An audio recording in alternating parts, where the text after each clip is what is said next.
Rafale nodal తాను king of Kings అని నిరూపించుకున్నాడు. Men's సింగిల్స్లో 21 grand slams గెలిచింది ఈయనే. ఇది ఒక చరిత్ర. మనందరికీ తెలుసు, ఆటలో 35 సంవత్సరాల వయసు అంటే చాలా వరకు రిటైర్మెంట్ ఏజే. అటువంటి టైంలో ఇంజురీస్తో కూడా ఆయన ఈ 21st గ్రాండ్ స్లామ్ గెలుచుకున్నారు, ఆస్ట్రేలియన్ ఓపెన్.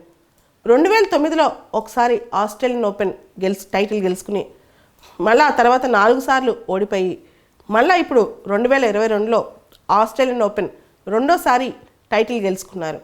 ఎంత గొప్ప ఈయన. పడమరన అస్తమించే సూర్యుడికి రేపు అనే తూర్పు ఖచ్చితంగా ఉంటుంది. అదేవిధంగా తాను ఎన్నిసార్లు ఇంజూరీ అయినా, రిటైర్మెంట్కి దగ్గర పడినా మళ్ళా విజయంతో ప్రకాశించగలనని రాఫెల్ నాడల్ ప్రూవ్ చేసుకున్నారు. నాడల్ స్పెయిన్కి చెందినవారు. ఆయనతో పాటు మనం చూస్తే మొత్తం ఇప్పటి వరకు 20 టైమ్స్ గ్రాండ్ స్లామ్స్ గెలిచిన వాళ్ళు 3 ఉన్నారు.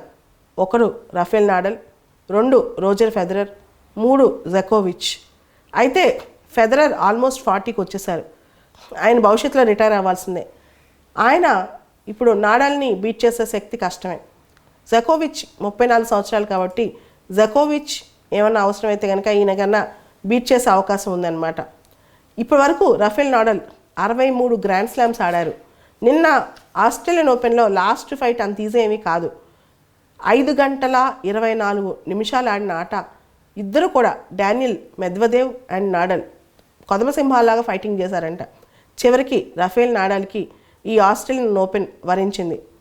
మొత్తానికి రాఫెల్ నాడల్ 2020లో 20వ గ్రాండ్ స్లామ్ గెలిచారు, ఫ్రెంచ్ ఓపెన్.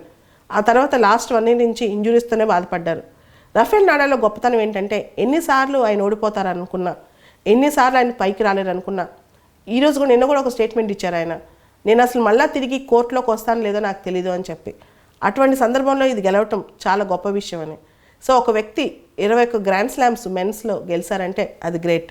మనందరూ తెలుసు, ఉమెన్లో సెరీనా విలియమ్స్ 23 గ్రాండ్ స్లామ్స్ గెలిచింది ఉమెన్ సింగిల్స్లో.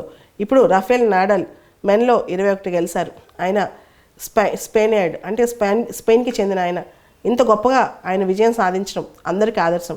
విజయానికి వయసుతో కానీ తేడా ఏం లేదు, సంకల్ప బలం ఉంటే చాలు ఎంత గొప్ప విజయమైనా సాధించవచ్చని రాఫెల్ నాడల్ నిరూపించుకున్నారు.